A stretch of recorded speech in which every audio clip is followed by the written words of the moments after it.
preparing feasibility of government sector project. Over to you, sir. You can start the session. Thank you for your brief introduction. I might inform my participants, my respectable participants, that my background for talking about this planning system, which is prevalent project system, which is prevalent in Punjab and Pakistan, is because I have been working in the planning department and planning sector for quite some time during my service career. I started in 1980 and I retired in 2013. After 33 years, I retired as Chairman Planning and Development. And during my career, I have been twice Secretary Planning in Punjab. I have been Secretary Planning Division of Islamabad also. And during my career, I have worked in the planning cells or planning development wings of health department and as well as at a middle level in the P&D department. So that is why I am requested by Punjab HEC, and I am happy to share my experience and my practical knowledge with you about this topic. My lecture will depend on 5 or 6 slides, not very many slides.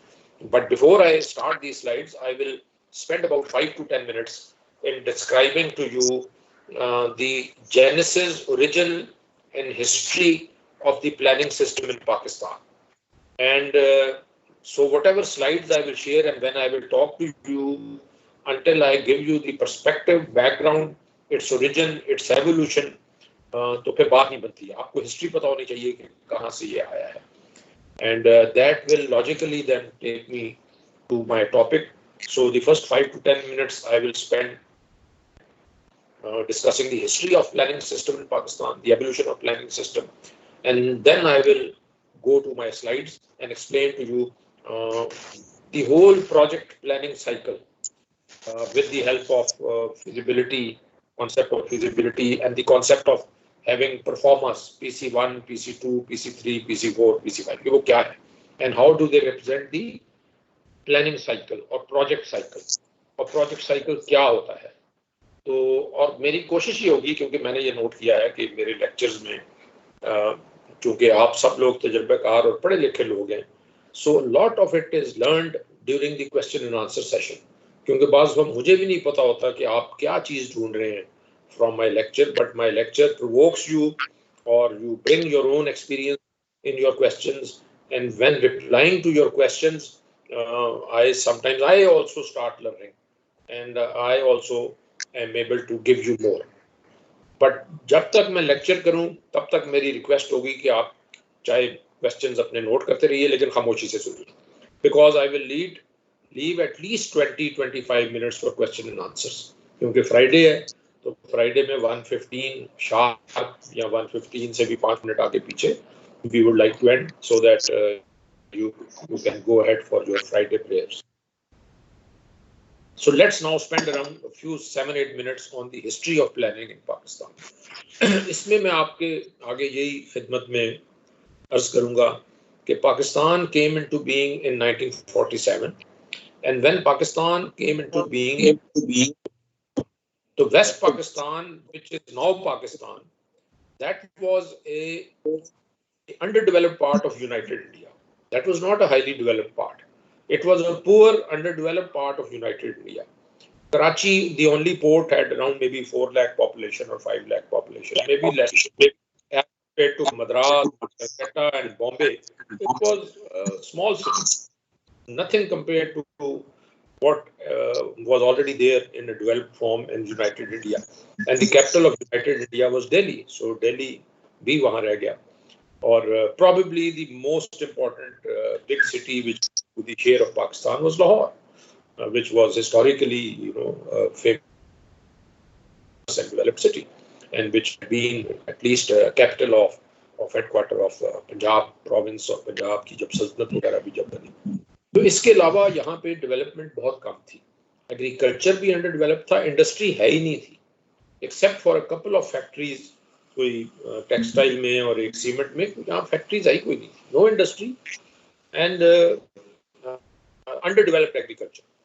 We only had an agriculture college in Pakistan. आपके बाद में question, sir. ये जो राज्यों का system और जो canal system अब आप देखते हैं, ये सारा 47 के बाद कुछ अंग्रेजों के दौर में था, बट अंडर डेवलप्ड फॉर्म में था, लेस डेवलप्ड फॉर्म में था. सो इन हालात में when Pakistan came into being in 47, doctor साहब, if you don't mind, अगर आप अपनी वीडियो काइंडली बंद कर देना तो आवाज सही आएगी. काइंडली ये बस माजरत के साथ. मैं वीडियो बंद कर दूं. जी सर. यार सबके माइक म्यूट कर. देखें, ये मेरी वजह नहीं होगी. ये वजह ये है कि आप में से कुछ लोगों के माइक्स खुले हुए हैं, तो सेंट्रली माइक्स ऑफ करवा दें फिर सर. Thank you. जो आवाज है वो आवाज आप सर बिलाल साहब से कह के माइक्स आप सब अपने माइक को म्यूट कर हमने दें. किए हुए आपको क्लियर सर, हमने किए हुए हैं. आप सेंट्रली करवा दें. बिलाल साहब से कहें. जी बिलाल साहब, आप सुन रहे हैं? ये कहते हैं मेरी आवाज ठीक नहीं आ रही बाज लोगों को. तो मुझे बताएं मैं क्या करूं जिससे आवाज ठीक हो जाए. जो हेलो पार्टिसिपेंट के सर माइक बंद करवा दें सबके. मुझे तो यही वजह नजर आती है. आज तक कभी ऐसे नहीं हुआ कि मेरी आवाज ठीक न जा रही हो. आवाज आपकी सर सही आ रही है, लेकिन बाज दोस्तों के माइक ओपन है तो इस वजह से वो डिस्टॉर्शन साउंड में पैदा होती है. तो लिहाजा सबके बिल्कुल मुझे आवाजें फाइल बंद कर. लोग बोल मुझे खुद आवाजें आ रही हैं. मैं डिस्टर्ब हो रहा हूँ, बीच में लोग बोल रहे हैं. इसका मतलब लोगों ने म्यूट नहीं किए हुए अपने माइक. लोग माइक ऑन करके वो बैठे हुए हैं और उनको किसी कहाँ से बच्चों की आवाजें आ जाती हैं, कहीं से और घर में कुछ. तो सो यू नो, आप मुझे बता दें how should I go about.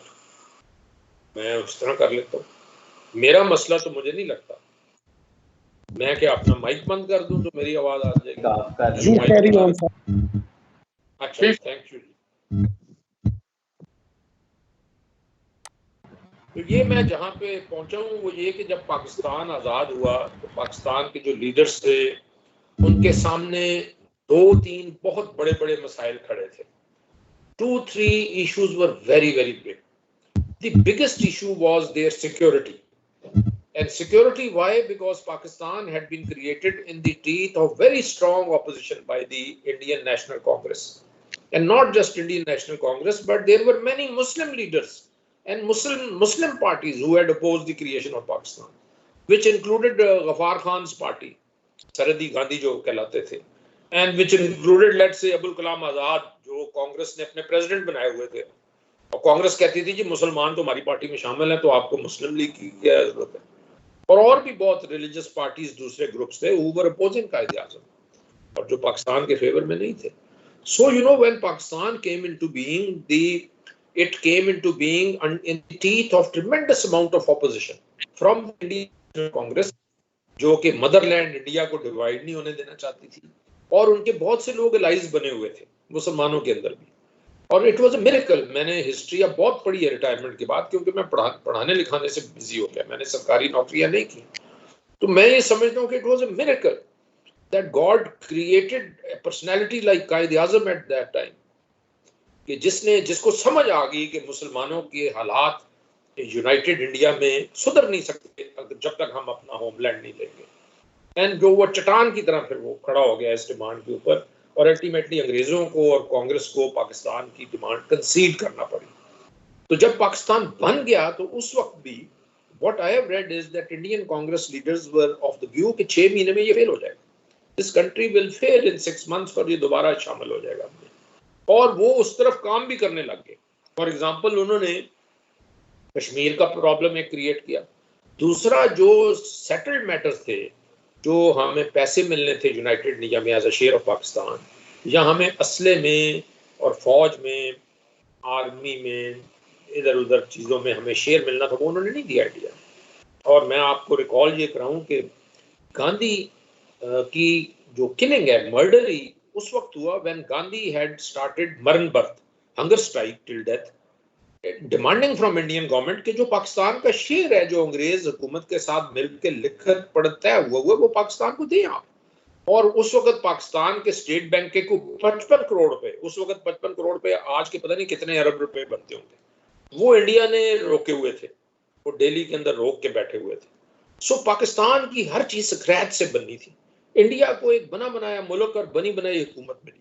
तो आप ये गौर करें कि जो लोग फिर पाकिस्तान में शिफ्ट किए, सिविल सर्वेंट्स, आर्मी के लोग और लोग जो हैं, और 80-90 लाख रेफ्यूजीज भी आए, उनको भी सेटल करना। So there were huge problems and after 1 year Quaid Azam also could not survive, he died after about 1 year, 1 साल 11 महीने।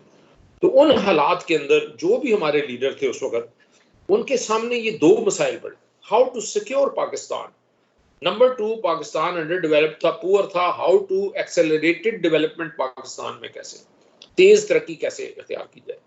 तो उन्होंने क्या किया, उन्होंने इधर उधर देखना शुरू किया। आपको मैं ये भी बताता चलूं कि सिर्फ इंडिया से हमें खतरा नहीं था, from day 1 Afghanistan was also a problem, from day 1 Afghanistan दुनिया में एक वाहिद मुल्क था, और उस वक्त भी वो इंडिया के साथ मिले हुए थे सारे। और ये सरहदी गांधी जो अभी दफन भी उधर ही हुए जलालाबाद में, यूनाइटेड नेशन में सिर्फ एक मुल्क ने हमारी जो दरखास्त थी to enter into united nation, become a member of united, सिर्फ एक मुल्क ने मुखालफत की 1947 में, and that country was Afghanistan.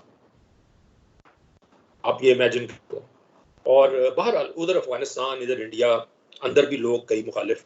तो उन हालात में पाकिस्तान के लीडर्स ने ये दो जो एम्स थे इनको हासिल करने की कोशिश की कि how to bolster, how to strengthen our defence and how to start developing, एक प्लान डेवलपमेंट, तेज एक्सेलरेटेड डेवलपमेंट कैसे करें।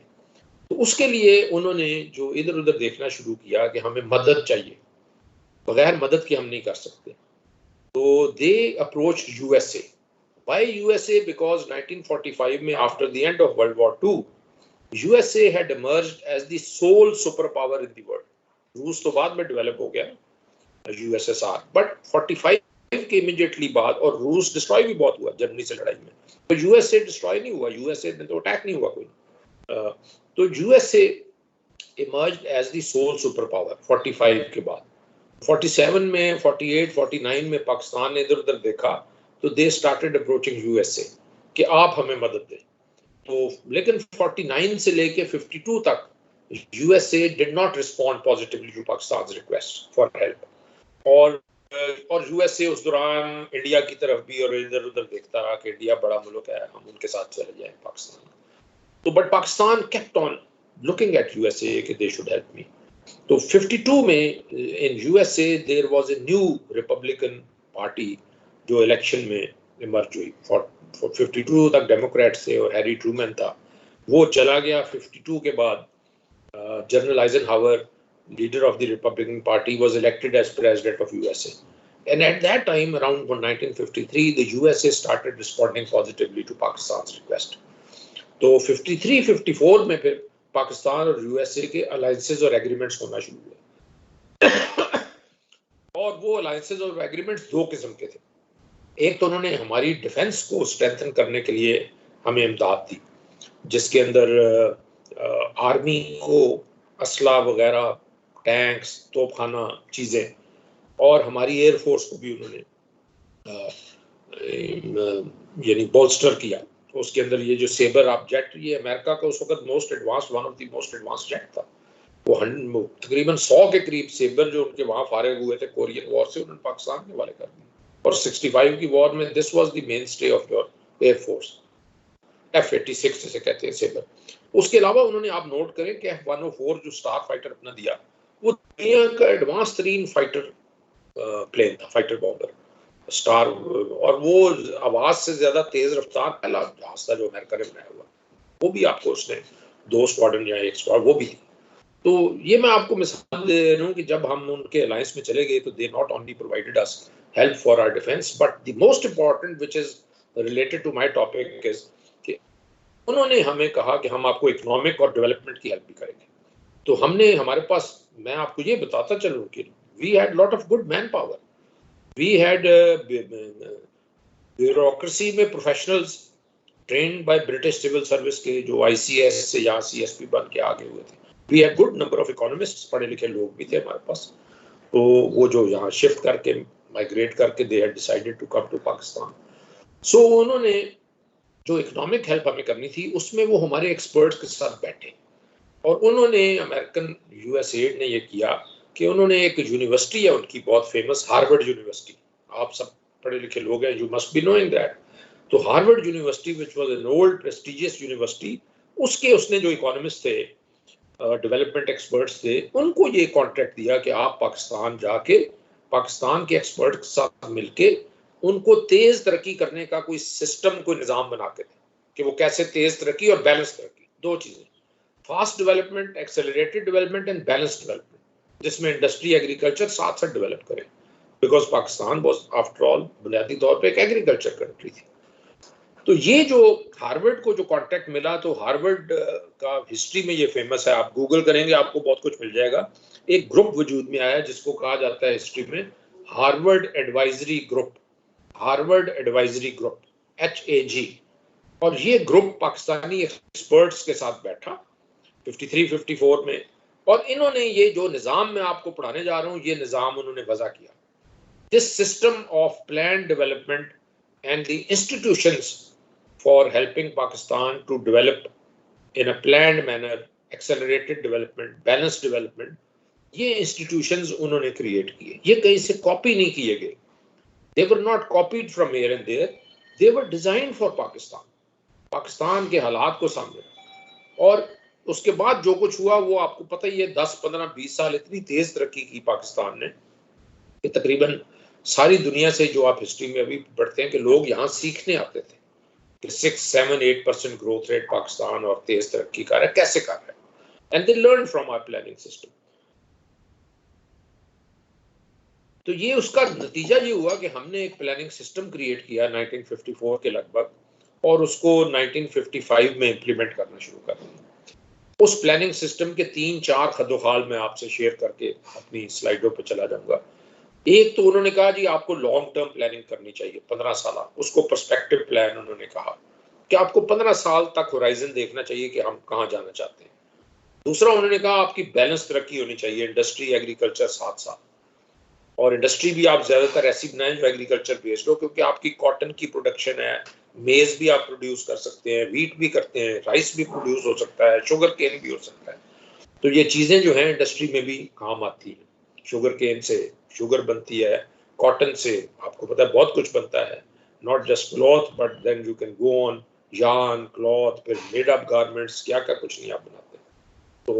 तो ये चीजें उन्होंने जो लर्न की हमारे लोगों ने, प्लस उन्होंने कहा कि तेज तरक्की के लिए you should create planning division in the federal government and planning departments जो तरक्की को कोऑर्डिनेट करे प्लानिंग डिवीजन के साथ, फेडरल गवर्नमेंट के साथ इन दी प्रोविंसेस। तो लिहाजा उस वक्त आपको पता है 1 यूनिट तो नहीं था, सारे सूबे थे जैसे अब भी हैं। 1 यूनिट तो बना है आगे जाके तकरीबन 1959-60 उसमें, लेकिन ये जिस वक्त ये निज़ाम बना है तो उसमें हर सूबे के अंदर प्लानिंग डिपार्टमेंट बना और फेडरल गवर्नमेंट में प्लानिंग डिवीजन बना, और इस वक्त तक ये सिचुएशन चली आ रही है। There is a planning department, so Punjab में भी there is a P&D department, और इन दोनों डिपार्टमेंट्स का काम था अपनी जो तरक्की और अपने प्लान्स को मजबूत तरीके से आगे बढ़ाना, एक हारमोनियस और कोऑर्डिनेटेड तरीके से आगे बढ़ाना। और फिर ये भी कहा गया कि आप 5 साल प्लान बनाया करें, और उस 5 साल मंसूबे, उसके अंदर annual programme, annual development programme, जो कि उन्हीं मंसूबे 5 साल मंसूबे की तकमील का पहला साल, फिर दूसरा साल, फिर तो लिहाजा आपके नज़र में होगा कि 15 साल में हमने कहाँ जाना है, फिर 5 साल के अंदर आपने क्या करना है, 5 साल के अंदर फिर डिटेल्ड प्लान, एनुअल प्लान, सालाना फाइनेंशियल ईयर से रिलेटेड, और उसके अंदर क्या प्रोजेक्ट्स होने चाहिए जो हमें वहां तक ले जाए 15 साल प्लान की तरफ। तो ये चीज़ें उन्होंने सेट करके दी, और पाकिस्तान के अंदर तकरीबन 1954-55 से एक प्लानिंग डिवीजन इस्लामाबाद में, जिसमें लॉट ऑफ एक्सपर्ट्स और हमारे जो पढ़े लिखे इकोनॉमिक बैकग्राउंड के ब्यूरोक्रेट थे, CSP क्लास के भी और दूसरे भी, वो और सूबों के अंदर भी, और सिविल सर्विस के भी लोग और एक्सपर्ट्स, इकोनॉमिस्ट, ये वो इकट्ठे मिलके काम करने लग गए। तो इसका नतीजा ये निकला कि 55 से 60 में there we implemented the first 5-year plan, 60 to 65 second 5-year plan, 65 to 70 third 5-year, कि ये 3 जो 5 ईयर प्लान्स थे ये बहुत सक्सेसफुली इम्प्लीमेंट हुए, खासतौर पे जो पहला था और दूसरा था, they were very very successful and Pakistan achieved a growth rate of 6-7 sometimes 8% per annum. और उस वक्त पाकिस्तान बिकेम ए शोकेस कि कैसे तरक्की की जाती है, नए आज़ाद मुल्क कैसे जल्दी तरक्की कर सकते हैं। And at that time there were people who used to come and learn from us, people would come from Malaysia, people would come from Thailand, from South Korea, Indonesia, इन मुल्कों से लोग यहाँ सीखने आते थे, अफ्रीका, इवन स्टूडेंट्स आते थे यहाँ पढ़ने आते थे। और लिहाजा हर चीज़ अपग्रेड होने लगी, यूनिवर्सिटीज़ भी, और इरिगेशन सिस्टम, इंडस्ट्रियल ऐसे इदारे बन गए। वापडा, आपको पता है 1957-58 में अथॉरिटी क्रिएट हुई। डैम्स, इंडस बेसिन ट्रीटी में ये बड़े बड़े जो मंगला, थरबेला और उससे पहले वर्सक डैम सबसे पहले बना, जो शायद आप में से किसी ने देखा हो, नहीं देखा तो वो भी एक चाहे छोटा डैम है but it's a wonderful feet of engineering. सूबा सरहद के अंदर जो बना वो 57-58 में बना, मंगला को 60-61 में बना, और तरबेला जो है वो 72-73 तक तैयार था, बन गया हुआ। So this is what happened. So Pakistan became a success story because of adopting this system. And this system was not picked from anywhere and implemented in. No, this system was evolved and devised by the experts of Pakistan with the help of Harvard experts, Harvard University experts who came here as a result of our alliance with the USA. ये basically मैं आपको समझाना चाहता था। अब उस निज़ाम के अंदर बहुत सी चीज़ें बनाई गई, और उस निज़ाम की ये जो मैं feasibility of government sector projects है, ये भी उसी निज़ाम की पैदावार है कि गवर्नमेंट सेक्टर प्रोजेक्ट की फिजिबिलिटी कैसे देखी जानी चाहिए। और सो लिहाजा this is where I will start my slides. इसमें सबसे पहले, ऑल्दो मेरा टाइम ज़्यादा लग गया है बैकग्राउंड पे, लेकिन वो आपको हेल्प करेगा। आपको पता होना चाहिए ये चीज़ें कहाँ से आई हैं, ये ऐसे किसी ने बैठ के बना नहीं दी है, और इसके पीछे अब हिस्टोरिकल एक्सपीरियंस है ऑफ इम्प्लीमेंटिंग, सक्सेसफुल एक्सपीरियंस है। और जो आप सवाल करेंगे आपको मैं बताऊंगा कि बातें हमारे इम्प्लीमेंटेशन में आती हैं, सिस्टम में कोई खराबी नहीं। इसमें पहले मैं आपसे शेयर करना चाहता हूं कि आपको ये पता होना चाहिए कि प्रोजेक्ट की डेफिनेशन क्या है from my point of view. What is the definition of project? वो ये है कि प्रोजेक्ट आप कहते हैं किसी स्पेसिफिक इन्वेस्टमेंट को जिससे कोई आप स्पेसिफिक बेनिफिट सीख करना चाहें इन ए स्पेसिफिक टाइम। यानी किसी भी प्रोजेक्ट के लिए ये 3 इंग्रेडिएंट्स अज्जा होना बहुत जरूरी है कि स्पेसिफिक इन्वेस्टमेंट, कि आपको पता हो कि टोटल कितने पैसे खर्च होंगे, नंबर 1। नंबर 2, उससे क्या फवायद हासिल करेंगे आप, और कितने पीरियड में वो प्रोजेक्ट बनाएंगे। तो मैं आपको ज्यादातर मिसालें आपके अपने जो कॉलेज का कोई प्रोजेक्ट फॉर एग्जाम्पल लेके दूंगा। For example, if you are making a college as a project, तो देन यू नो कॉलेज को जब आप प्रोजेक्ट के तौर पे कंसीव करेंगे तो आपको ये भी तय करना पड़ेगा जी इस पे खर्चा क्या आएगा, जमीन और पैसे कितने लगेंगे, और कंस्ट्रक्शन पे कितने लगेंगे, और चीजों पे कितने लगेंगे, टोटल क्या लगेगा, और इसके फवायद क्या होंगे। क्योंकि जब तक आपके पास फवायद नहीं है तो ऐसे पैसे लगाने का फायदा नहीं। तो ये पता होना चाहिए कि आप जो खर्च रहे हैं जिस प्रोजेक्ट पे पैसे, उसके अल्टीमेट बेनिफिट क्या होगा बनने के साल 2 साल बाद, कितने स्टूडेंट्स में क्या क्या सब्जेक्ट्स पढ़ेंगे, और उसका इकोनॉमी को, सोसाइटी को बहुत बेनिफिट, एम्प्लॉयमेंट को बहुत। और तीसरा जो उसमें है कि किस टाइम में आप ये प्रोजेक्ट कंप्लीट करेंगे। ये अप्रूवल के बाद 1 साल में बनेगा, 2 साल में बनेगा, 3 साल। From the date of approval how much time do you need to civil works complete करने में, फिर उसको इक्विप करने में, फिर लोगों को ऑन दी जॉब लाने में, पढ़ाने वाले लोग और दूसरे लोग, एंड देन एडमिशन खोल के उसका बेनिफिट शुरू हो जाएगा। अच्छा, उसके प्रोजेक्ट के मुकाबले में जब आप ये लफ्ज यूज करते हैं प्रोग्राम या प्लान, तो प्रोग्राम और प्लान का मतलब थोड़ा सा डिफरेंट होता है। और वो डिफरेंट ये होता है कि प्रोग्राम के अंदर या डेवलपमेंट प्लान के अंदर they may include number of projects का मजमूआ जो है उसको आप प्रोग्राम कहते हैं या प्लान कहते हैं। एनुअल डेवलपमेंट प्रोग्राम या एनुअल डेवलपमेंट प्लान मींस कि उसके अंदर सारे सूबे के जितने प्रोजेक्ट्स हैं शामिल होते हैं। बाज़ दफा आप इस टाइप का प्रोग्राम भी करते हैं। फॉर एग्जांपल, आप कहते हैं एरिया डेवलपमेंट प्रोग्राम, बारानी एरियाज डेवलपमेंट प्रोग्राम, रावलपिंडी के इर्द जो 4-5 जिले हैं, बारानी, ये वो बारानी एरिया डेवलपमेंट, उस प्रोग्राम के अंदर हो सकता है आप 8-10 किस्म के प्रोजेक्ट्स शामिल करें।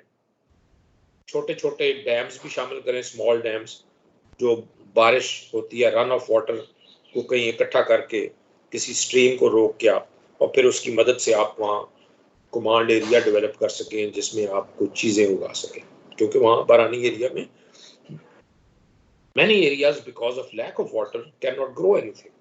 And if reasonable amount of water is made available, so they can start producing agriculture and important products, even fruits, olives, grapes, oranges, पता नहीं क्या क्या आप लगा सकते हैं चीज़ें, but it all depends कि आपके पास वो कमांड एरिया जिसमें आप पानी कहीं से ले सकें। तो ये मैं मिसाल दे रहा हूँ। इस तरह बारानी एरिया का कोई प्रोग्राम होगा तो उसमें आप और चीज़ें, आप लोगों की इनकम इंक्रीज करने के, पोल्ट्री फार्म्स के लिए, या बारानी एरियाज में मवेशियों का बहुत काम हो सकता है, आप चरा सकते हैं मवेशियों को खुले एरिया में, जब बारिश होती है बहुत हरियाली हो जाती है, you can grow fodder also. तो इस तरह के आप 3-4-5 प्रोजेक्ट्स जिससे बारानी एरिया डेवलप, तो this is what I am trying to give as an example कि प्रोजेक्ट का मतलब होता है एक प्रोजेक्ट, प्रोग्राम या प्लान का मतलब होता है जिसमें कई प्रोजेक्ट्स हो, चाहे वो एक ही एरिया से रिलेटेड हो या चाहे पूरे वो सूबे से रिलेटेड हो। तीसरी जो चीज़ जो मैं बात कर रहा हूँ इस स्लाइड में, वो ये कह रहा हूँ कि किसी भी प्रोग्राम या प्लान की सक्सेस जो है वो इस पे डिपेंडेंट होती है कि आपने उसके अंदर साउंड अच्छे प्रोजेक्ट्स रखे हुए हो, और सिर्फ रखना जरूरी नहीं है कागज में, उनको इम्प्लीमेंट करना भी जरूरी, इफेक्टिवली इम्प्लीमेंट किया। ठीक है जी, let's go to my next slide. ये जो मैंने आपसे जिक्र किया कि जो निज़ाम वो 53, 54, 55 में नाफिज किया गया बहुत सोच विचार के बाद, जो आज तक चल रहा है, वाई? बिकॉज उसमें स्ट्रेंथ है, इंटेलेक्चुअल स्ट्रेंथ है, और जो कागज बने हुए हैं, परफॉर्मेंस बने हुए हैं, वो बहुत स्ट्रॉन्ग है, बहुत कॉम्प्रिहेंसिव है, डेफिनेशंस बड़ी कॉम्प्रिहेंसिव है। तो वो उसमें उन्होंने उस जमाने में, आप सोचें, सोच समझ के 5 परफॉर्मेंस डिवाइस किए विच रिप्रेजेंटेड द प्रोजेक्ट साइकिल। और प्रोजेक्ट साइकिल आपको, ये जब मैं परफॉर्मेंस डिस्कस करूंगा तो आपको समझ आ जाएगी what do I mean bye project cycle. तो ये परफॉर्मेंस होते हैं फॉर मैनेजिंग प्रोजेक्ट। और प्रोजेक्ट साइकिल कहते हैं कि एक प्रोजेक्ट साइकिल में पहली जो स्टेप होती है वो ये होती है कि आपको कंसीव करते हैं कि ओके फलानी जगह में ये 2 लाख 3 लाख आबादी है, इसके करीब कॉलेज कोई नहीं, तो सबसे पहले आपको ये कंसेप्शन आता है कि यहाँ कॉलेज की जरूरत है। ठीक है जी, तो उसके बाद आप क्या करते हैं, आप एक PC1 प्रोजेक्ट बनाते हैं, उसका प्रपोजल बनाते हैं, उसको PC1 कहा जाता है। And PC stands for planning commission, P और C का मतलब है प्लानिंग कमीशन। तो प्लानिंग कमीशन का परफॉर्मा नंबर 1, उस पर आप कॉलेज को प्रपोजल को लिखते हैं कि कौन बनाएगा, क्या कॉस्ट होगी, कहाँ बनेगा, क्या फायदे होंगे, कौन लोग इसमें एम्प्लॉय होंगे, किस काम के लिए, इसका एनुअल एक्सपेंडिचर क्या होगा, ये चीजें उसके अंदर। फिर एक होता है PC2, और PC2 क्या होता है? PC2 होता है फॉर फिजिबिलिटी सर्वेज, और अगर आप फिजिबिलिटी सर्वे खुद ना कर सकते हो तो आप कंसल्टेंट भी हायर कर सकते हो। For that you have to prepare a PC2। PC2 is a much smaller proforma than PC1। PC2 में आपको सिर्फ जस्टिफिकेशन देनी होती है कि आप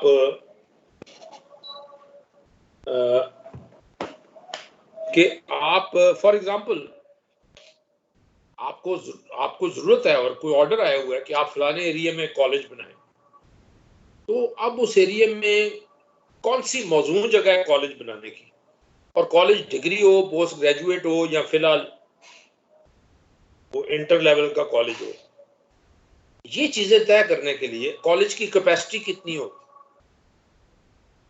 आया इस कॉलेज में लोग आएंगे भी पढ़ने, तो कहाँ से आएंगे, ये सारी चीजें आपको ख्वाब नहीं आएगा, ये इसके लिए आपको सर्वे करना पड़ता है या करना चाहिए, जो कि आप नहीं करते। आप जब सवाल करेंगे आपसे बातें होंगी।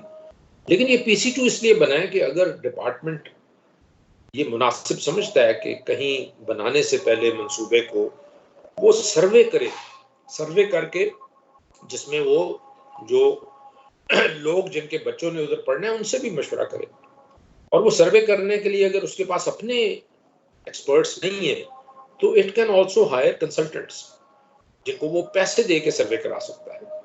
तो लिहाजा आपने जो बाद में 5 या 10 या 15 करोड़ का प्रोजेक्ट बनाना है, उसके लिए 10-15 लाख 20 लाख खर्च के फिजिबिलिटी सर्वे करना, आपके अपने लोग हैं तो उनको भी ट्रैवलिंग वगैरह वहाँ रहने और सर्वे करने के लिए जो पैसे, या कंसल्टेंट को दे के आप सर्वे कराना चाहते हैं, तो ये आप काम करना चाहते हैं तो उसके लिए फिर आप PC2 बनाते हैं, और वो PC2 भी उसी फोरम के पास लेके जाते हैं जो प्रोजेक्ट को अप्रूव करता है, PDWP या आपकी जो डेवलपमेंट वर्किंग पार्टी है, और उससे आप अप्रूव कराते हैं PC2 कि जी मुझे इससे पहले कि मैं ये प्रोजेक्ट को PC1 बनाऊं, मैं सर्वे करना चाहता हूँ या मैं किसी कंसल्टेंट से मशवरा चाहता हूँ, और उस कंसल्टेंट्स के मशवरे या फिजिबिलिटी सर्वे पे इतने पैसे लगेंगे, वो पैसे आप अप्रूव कराते हैं, वो पैसे आप लेते हैं, वो लेके फिर आप ये चीज करते हैं। तो लिहाजा ये PC2 ऑल्दो 1 के बाद 2 आ रहा है नंबर, लेकिन ये ऐसे प्रोजेक्ट्स में जिन पे आपको सर्वे रिक्वायर्ड है, आप समझते हैं कि मुझे करना जरूरी है या कंसल्टेंट से कराना जरूरी है, आप PC1 से भी पहले ये काम करते हैं, और फिर वो कंसल्टेंट की रिपोर्ट या अपने सर्वे के रिजल्ट की बेस के ऊपर आप PC1 बनाते हैं। रिजल्ट आपको बताता है कि आपको किस किस्म का प्रोजेक्ट कहाँ पे बनाना चाहिए, किस साइज का बनाना चाहिए। तो लिहाजा ये आप जेहन में रखें कि ये दो।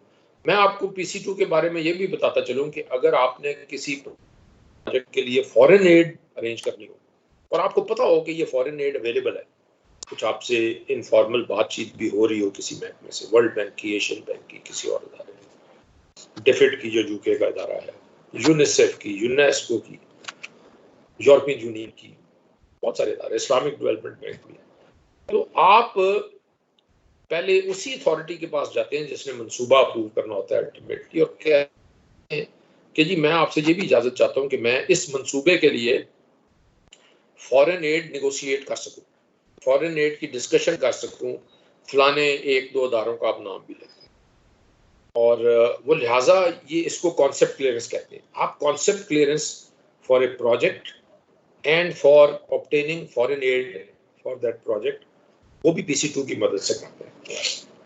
PC2 में आप ये चीज डाल के ये अप्रूवल लेते हैं, और उसी फोरम से आपको ये असल में एक्चुअली तो फॉरेन एड वाला कॉन्सेप्ट क्लियरेंस फेडरल गवर्नमेंट भी चाहती है, क्योंकि ये जितने एशियन बैंक वगैरह है ना, ये फेडरल गवर्नमेंट के थ्रू इमदाद देते हैं, क्योंकि इन्हें फेडरल गवर्नमेंट की सॉवरेन गारंटी लीगल चाहिए होती है, ये जो चीज़ें लोन या ग्रांट के तौर पे देते हैं कि जी ये पाकिस्तान इसको वापस करेगा, ये टर्म्स एंड कंडीशन है, इसलिए फॉरेन एड का हर मैटर जो है फेडरल गवर्नमेंट में भी क्लियर होता है जाके।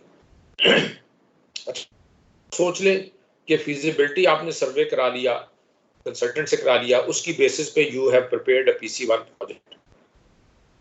प्रोजेक्ट अप्रूव हो गया, उसके पैसे रिलीज हो गए, उस प्रोजेक्ट पे काम शुरू हो गया, ठीक है। तो फिर अगली स्टेप क्या होती है जब काम शुरू हो गया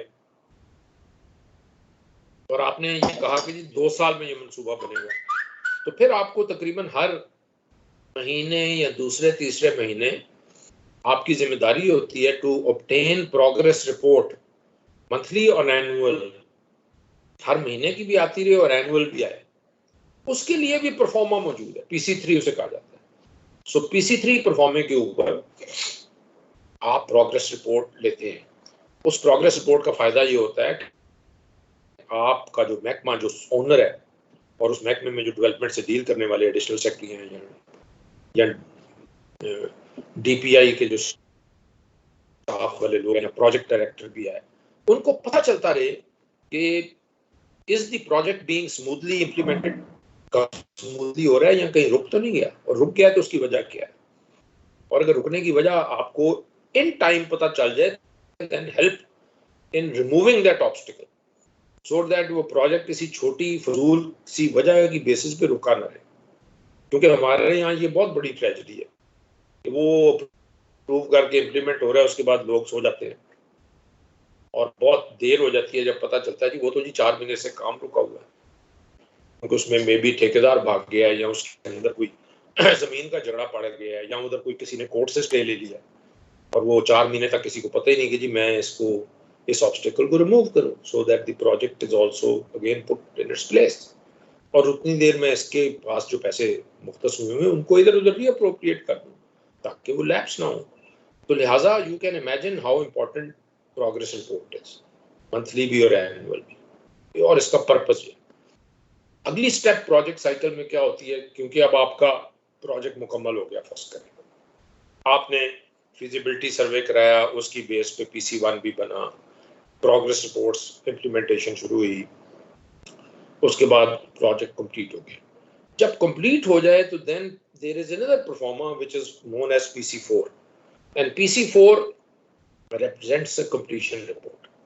उसके ऊपर completion report बनती है and that completion report is then presented to a committee in the P&D department जो constitute इस purpose के लिए हुई है कि completion report उस कमेटी में पेश हो। जिस महकमे का प्रोजेक्ट है वो भी आते हैं, फाइनेंस के नुमाइंदे भी आते हैं, P&D के भी बैठते हैं and the committee is chaired by secretary planning.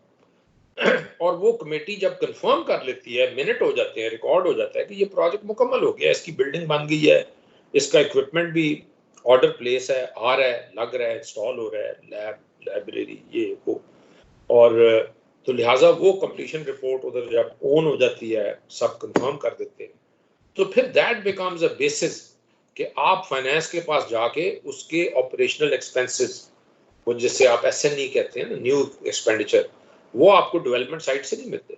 आपने जो अमला लेना है, पोस्टें क्रिएट कराना, उनकी तनख्वाहें फिर देना, उसके बिजली के बिल देना, उसके और अखराजात लेना, जो डेवलपमेंट के नहीं, जो नॉन डेवलपमेंट में आपको मिलने हैं, जो बजट होता है आपका, बजट लेना जिसे आप कह लें, taking budget for a new project, उसके लिए you need the completion report for a project and that completion report is prepared on a PC4 pro forma. तो ये ज़हन में रखिए। इसके बाद एक और परफॉर्मा है, PC5 उसे कहते हैं, और ये बहुत कम लोगों को इसके बारे में पता है, लेकिन ये भी बड़ी ज़बरदस्त एक चीज़ है और ये प्रोजेक्ट साइकिल को कंप्लीट कर देता है। इसलिए कि प्लानर जो है, जिसने प्लान किया एक प्रोजेक्ट, फिर इम्प्लीमेंट किया, उसको लेसन्स भी लर्न करना होते हैं कि जब उसने ये प्रोजेक्ट इम्प्लीमेंट किया तो इससे उसने सबक क्या सीखा। आप हर काम जो करते हैं उससे कोई ना कोई सबक भी सीखते हैं। कई लोग नहीं सीखते, लेकिन अक्लमंद लोग जो हैं उससे सबक हासिल करते हैं। ठीक है, फॉर एग्जांपल आप एक सड़क पे जाते हैं और आपको पता चलता है कि नहीं, इस सड़क पे ये ऑब्स्टिकल्स आते हैं, मुझे 30 मिनट की बजाय 40 मिनट लगते हैं, आप एक और रूट ढूंढ लेते हैं जिसपे 30 मिनट या 25 मिनट में आप पहुंच जाते हैं। तो ये सबक होता है, एक जो आपने काम किया उसमें आपका सबक क्या है, ताकि आइंदा आने वाले मंसूबों के लिए आपको बेहतर इम्प्लीमेंटेशन कर सकें। तो वैल्यूएशन रिपोर्ट होती है PC5 की। और वैल्यूएशन रिपोर्ट क्या होती है, फॉर एग्जांपल कॉलेज की क्या होगी, और ये वैल्यूएशन रिपोर्ट 5 साल तक कॉलेज जब बन जाए और चलना शुरू हो जाए, उसके हर साल बाद ये बनानी चाहिए। और जब 5 साल गुजर जाए तो एक आखिरी 5 साल रिपोर्ट बनानी चाहिए कि जी अच्छा, ये PC1 के अंदर कॉलेज जब बनाया गया और इस कॉलेज में, जैसे पहले स्लाइड पे आपको कहा था कि बेनिफिट्स, इस कॉलेज में PC1 में लिखे जाते हैं कि इसके बेनिफिट्स क्या होंगे, कि इस कॉलेज में जी 400 स्टूडेंट्स हो जाएंगे, पहले साल में इतने, दूसरे में इतने, तीसरे में, जब सारी क्लासें पूरी होंगी 400, और ये होगा और वो होगा। आप उसमें बड़े ज़मीन आसमान के कलाबे मिलाते हैं बाज़ बार, जैसे ये ऑरेंज ट्रेन जब इन्होंने बनाई तो इसमें वो ज़मीन आसमान के कि या 4.25 लाख के 4 लाख लोग रोज़ इस पर सफ़र करेंगे, वो 50-60 हज़ार से ज़्यादा भी सफ़र नहीं करेंगे। तो अब उसको जो एवेल्युएशन करेगा PC5 पे, वो तो बताएगा ना, कहेगा जब इन्होंने अप्रूवल कराया तो इन्होंने अप्रूवल करने वाले अथॉरिटीज़ को कहा कि जी इसके तो ये फ़ायदे होंगे, लेकिन इसका एक्चुअली ये फ़ायदे नहीं हो रहे। उसके मुकाबले में ये दूसरी जो चल रही है गजू मता से शादरा तक, इसमें मुझे पता है कि जितने उन्होंने कागज़ पे लिखे थे उससे भी थोड़े से ज़्यादा मुसाफिर जा रहे हैं। और ये सुबह 6 बजे से रात 10 बजे चलती है, खचाखच भरी होती है, सुबह से रात तक भरी होती है। तो लिहाजा वो आपको पता चलता है एवेल्युएशन के वक्त कि where did we go wrong, हमने प्लानिंग के वक्त क्या गलती की। हम बड़ी बड़ी ये मोटरवेज और सड़कें बना के डिंगे मारते हैं, लेकिन इनके ऊपर आप इवन पिंडी लाहौर मोटरवे पे आप वीकडे पे चले जाए, वीकडे पे दिन के दौरान, तो आपको बहुत कम ट्रैफिक मिलेगी। इसका इतना इस्तेमाल ही नहीं अभी तक, जैसे दुनिया की और मुल्कों में इतनी महंगी मोटरवे आप बनाते हैं, उसकी ट्रैफिक डेंसिटी होती है बड़ी। तो वैल्यूएशन रिपोर्ट इसलिए होती है कि वो मंसूबा जिन्होंने बनाया, इम्प्लीमेंट किया, उनको वो ये सबक हासिल हो कि उस मंसूबे की प्लानिंग में उन्होंने क्या गलतियां की और जो ऑब्जेक्टिव उन्होंने बनाए थे वो अचीव क्यों नहीं हुए, या ऐसे ऑब्जेक्टिव भी अचीव हो गए जो उनके नज़र में नहीं थे। जितना वो समझते थे उससे ज़्यादा आपने कोई 200 या 300 स्टूडेंट्स के लिए कॉलेज बनाया, अब उसमें 500 स्टूडेंट्स आ गए, तो फिर you know it helps you plan कि अच्छा जी इसको एक्सपेंड करें कॉलेज को। यहाँ ये है कि अगले कॉलेज बनाने से आप केयरफुल रहें कि जी मैं अगर प्लान करता हूँ 500 के लिए तो 150 भी स्टूडेंट नहीं होते उधर। तो so this is what completes the project cycle. आप ये देखें उस निज़ाम जो बना है उसमें परफॉर्मेंस है, बजाय इसके कि हर शख्स अपनी तरह का कागज बना के पेश कर दे। You have to follow that performance. You have to put everything according to that performance. आपने PC1 का नाम सबने बहुत ज्यादा सुना होगा, इसलिए कि PC1 के बगैर तो ना कोई प्रोजेक्ट अप्रूव हो सकता है, ना उसकी फंडिंग हो सकती है, ना इम्प्लीमेंट हो सकती है। सो वर्चुअली एवरीबॉडी नोज कि PC1 एक चीज होती है, लेकिन मैंने आपको दूसरे भी जो PC हैं उनके बारे में भी स्लाइड में बताया। अब मैं थोड़ा सा आगे चलूंगा। एक उन्वान मेरा ये है फिजिबिलिटी ऑफ गवर्नमेंट प्रोजेक्ट्स। तो फिजिबिलिटी जो है वो, जैसे मैंने ये पिछली स्लाइड आपको ये बताई, तो इसमें आपको बताया फिजिबिलिटी सर्वे, ये इससे आप फिजिबिलिटी कहते हैं कि you implement only that programme और project which you find feasible. Feasible mean जो फायदामंद हो और जो इम्प्लीमेंट हो सकता हो। उस फिजिबिलिटी को देखने के लिए इसमें मैंने इस स्लाइड में आपको 4 डायमेंशंस अप्रेज करना पड़ता है कागज के ऊपर। पहले you have to appraise a project. Appraise कहते हैं असेसमेंट, असेस ए प्रोजेक्ट। और फिर मैं एक कॉलेज की मिसाल दूंगा। आपको ये हुक्म हुआ है कि ये फलानी एक नई तहसील बन गई है, ये नया जिला बना था उसमें नई तहसील, ये जी चकवाल है, चकवाल में ये चूहा सैदन शाह बन गया है, या फलानी तहसील, इधर एक और कॉलेज बना दी फलानी जगह पे। तो आप पहले उस मंसूबे का अप्रेजल करेंगे, और अप्रेजल किन एंगल से करेंगे? From these 4 angles. और कॉलेज की हद तक ये जो नंबर 2 है ना, इकोनॉमिक फाइनेंशियल, ये इतना इंपॉर्टेंट नहीं है। ये इकोनॉमिक और फाइनेंशियल अप्रेजल होता है अगर आपने कोई पावर प्लांट बिजली बनाने का लगाना है, या आपने कोई सड़क बनानी है, कोई ब्रिज बनाना है, कोई और आपने ऐसी इंडस्ट्रियल एस्टेट बनानी है जहां इंडस्ट्री ने लगना है, या आपने कोई एग्रीकल्चर या लाइफ स्टॉक की कोई स्कीम है, उसके कोई मुआशी फायदे और फाइनेंशियल फायदे किसानों को, गवर्नमेंट को, या किस किस को पहुंचते हैं। लेकिन technical appraisal means that for a college you have to find a place, a location where it is feasible to put a college. और उस जगह का टेक्निकल अप्रेजल आपको करना होगा कि वहाँ रोड कनेक्शन, यूटिलिटीज, बिजली गैस की अवेलेबिलिटी, और ज़मीन की क्वालिटी, अवेलेबिलिटी ऑफ लैंड। सिर्फ ये सोच के कि ये फ्री लैंड यहाँ पे अवेलेबल है इसलिए मैं यहाँ बना दूँ, जहाँ ना सड़कें हो ना बिजली हो, वहाँ तो आप कॉलेज नहीं बनाएंगे। टेक्निकल अप्रेजल में आप उसे फेल करेंगे। टेक्निकल अप्रेजल में आपको you have to make sure that you have to place a college where all these things are available and where your own survey और कंसल्टेंट्स टेल यू कि students की जो टारगेट पॉपुलेशन है वो भी करीब है और उसके लिए आना आसान है। ठीक है जी। खासतौर पे जब आप लड़कियों को कॉलेज बनाएं, you should be very very careful जी वो उसकी नीड है और कहाँ से आएंगी लड़कियां, और उनको थोड़ा सा उनके पेरेंट्स का सर्वे भी कि वो क्या कहते हैं। मे बी वो ये कहें जी आप उधर बनाने की बजाय ये जो हाई स्कूल है please upgrade it into a college, इसके साथ थोड़ी और जमीन ले लें, ऐसी जमीन को यूज करके ताकि हमारी लड़कियां यहाँ जा रही हैं तो यहीं जाती रहें, यहाँ आप इंटर और BA 3-4 क्लासें और ऐड कर दें, हो सकता है आपको ये मिले, बजाय इसके कि नई जगह जहाँ वो लड़कियों के माँ बाप भेजने को, क्योंकि वो इधर यूज्ड टू है। This is what is a technical appraisal. Economic financial मैंने आपको बताया कॉलेज या अस्पताल का ज्यादा नहीं किया जाता, दूसरी स्कीमों को बताया जिनका किया जाता है। फिर ऑर्गेनाइजेशनल और मैनेजमेंट अप्रेजल, दैट मीन्स के आपके पास कैपेसिटी होनी चाहिए जो कॉलेज आप बना रहे हैं उसको चलाने की, और आप अगर किसी ऐसे इलाके में बना रहे हैं जहां आपको पता है कि यहाँ तो कोई जाएगा ही नहीं, ना पढ़ाने जाएगा तो ना नौकरी करने जाएगा, धक्के से जबरदस्ती एज अ पनिशमेंट भेजना पड़ेगा, तो then you should be very sensitive to this kind of a factor while selecting कि यहाँ कॉलेज। मुझे 2-3 लेक्चर पहले एक कॉलेज की लेडी प्रिंसिपल थी, उन्होंने बताया मुझे सराय आलमगीर के पास उन्होंने एक जगह बताई जहाँ बिल्कुल एक फार फ्लंग एरिया में लड़कियों का कॉलेज बनाया गया है, जहाँ 3-4 से ज्यादा पढ़ाने वाली टीचर्स ही नहीं है, पोस्टें हैं, टीचर्स नहीं जाती। लड़कियां हैं, लड़की इर्द गिर्द आबादी है, कोई 400 लड़की उधर पढ़ने आती है, but teachers don't go there. तो ऐसी जब आप जगह चुने तो then you have to also make sure and do some survey कि टीचर्स के लिए क्या अट्रैक्शन आप वहां रखेंगे, टीचर्स वहां जाए, क्या उनके लिए कोई मेस, कोई हॉस्टल, कोई लिविंग अकोमोडेशन, कोई ट्रांसपोर्ट, वीकेंड पे किस बड़ी सिटी आना जाना, क्या करेंगे आप? तो this is another example of और ऑर्गेनाइजेशनल और मैनेजमेंट अप्रेजल से मुराद ये जिस तरह ऑरेंज लाइन है, ये क्लासिक एग्जांपल है। ये इन्होंने बना ली इधर, ये जो लाहौर में ऐसे ऊपर जाती है ऑरेंज रंग की बड़ी खूबसूरत खिलौना टाइप की, सारे लाहौर को तबाह करके बर्बाद करके बना ली। इसको चलाने की इनके पास मैनेजरियल और ऑर्गेनाइजेशनल कैपेसिटी कोई नहीं। ये अभी भी चाइना से लोग आके इंजन ड्राइवर्स और टेक्नीशियन आके चला रहे हैं। ये रेलवे के पास गए, रेलवे ने आके कहा हम तो ये बड़ी ट्रेन चलाते हैं, हमें किसी किस्म का तजर्बा नहीं है ये लाइट रेल, एलिवेटेड रेल पुल के ऊपर चलाने, वो रिफ्यूज कर गए रेलवे वाले। तो लिहाजा दे डिडंट।